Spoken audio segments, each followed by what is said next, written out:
Welcome to my channel English with RCM sir. Today's our topic is syntax or subject verb agreement for West Bengal SSC Group C exam.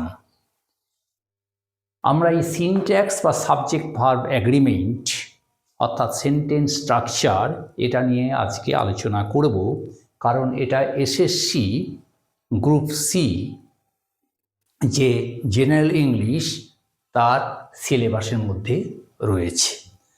তাহলে প্রথমেই দেখা যাক যে এই subject verb agreement বা syntax জিনিসটা কি। এখানে ডেফিনেশনে বলা হয়েছে the verbs agree with the subject in number and person. This is called subject verb agreement or syntax. অর্থাৎ ভার্বস যদি সাবজেক্টের সঙ্গে অ্যাগ্রি করে, কিসে অ্যাগ্রি করবে?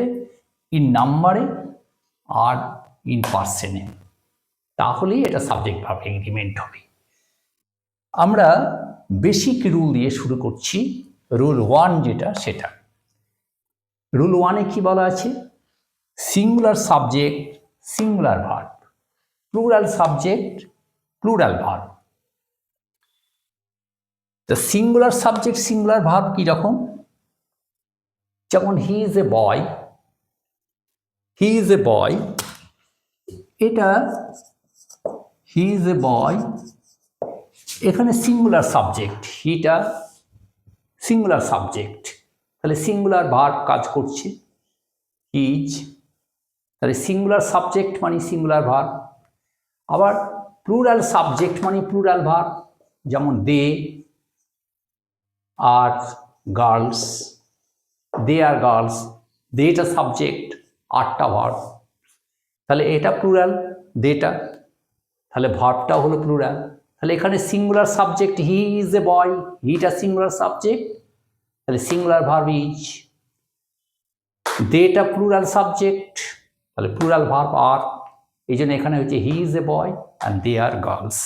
এরকম করে অসংখ্য এক্সাম্পলস আমরা দিতে পারি। তার বেসিক রুল হলো, ফান্ডামেন্টাল রুল হলো রুল 1, যেটা for the syntax are subject verb এগ্রিমেন্টের singular subject singular verb, plural subject plural verb. কিন্তু একটা এক্সেপশন আছে, যেটা সাবজেক্টিভ মুডের একটা এক্সেপশন আছে। যেমন আমি যদি বলি এইরকম, if I are the chief minister I would abolish the exam system. আমি যদি মুখ্যমন্ত্রী হতাম তাহলে পরীক্ষা ব্যবস্থাটাই তুলে দিতাম। এখানে আয়ের পরে কিন্তু ওয়াচ না হয়ে ওয়ার হয়ে গেল, তার একটা কারণ, এটা সাবজেক্টিভ মুড বলে, এই জন্য এখানে তার ব্যতিক্রমটা ঘটল। এবারে রুল 2 চলে আসি। রুল 2-এ যেটা আছে সেটা হচ্ছে একটা আনকাউন্টেবল নাউন নিয়ে আমি কথা বলছি।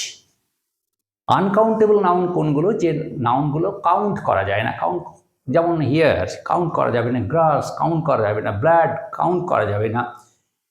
এই জন্য এখানে একটা এর মিনিংগুলো, যেমন এখানে এক্সাম্পল দিয়েছি দুখানা। একটা বলছে হার হেয়ার ইজ গ্রে, তার চুল হলো ধূসর। আর এখানে বলেছি দি গ্রাস ইজ গেটিং লং, ঘাস লম্বা হচ্ছে। এখানে হেয়ার এটা হচ্ছে কি? এটা হচ্ছে আনকাউন্টেবল নাউন। এবং এই যে হেয়ার, এটার অর্থটা কিন্তু প্লুরাল, কিন্তু এর সাবজেক্ট যেটা যেটা ভার্ব যেটা, সেটা হচ্ছে সিঙ্গুলার। অর্থাৎ মিনিংটা প্লুরাল হলেও আনকাউন্টেবল নাউনের ইট টেক্স সিঙ্গুলার ভার্ব নিচ্ছে। এখানেও তাই গ্রাস যেটা, সেটা হচ্ছে ঘাস, এটাও uncountable noun, we can't count it. কিন্তু এখানে ইজ হচ্ছে, অর্থাৎ ভার্বটা হচ্ছে সিঙ্গুলার, মিনিংটা অর্থটা এখানেও তাই।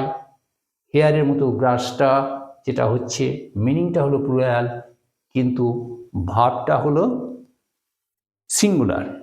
এই জন্যই আনকাউন্টেবলের ক্ষেত্রে এরকম অজস্র উদাহরণ আমরা দিতে পারি বা করতে পারি। এভাবে আরও অনেক রুল আছে সিনট্যাক্স বা সাবজেক্ট ভার্ব এগ্রিমেন্টের। আমি স্টেপ বাই স্টেপ সেগুলোকে বলবো। অনেক রুল আছে, রুল 3, 4, 5 করে আমি প্রতিদিনই ক্লাস নেব এবং এটা বলবো, এবং এটা জানা দরকার, কারণ এটা না জানলে ইংলিশের যে বেসিক যে স্ট্রাকচার, সেটা যে সেন্টেন্স স্ট্রাকচার, সেটা আমরা ঠিকমতো গঠন করতে পারবো না। So that's the end of today's topic. Please subscribe, share and like my channel. See you again in the next day with new video. Till then, goodbye to all.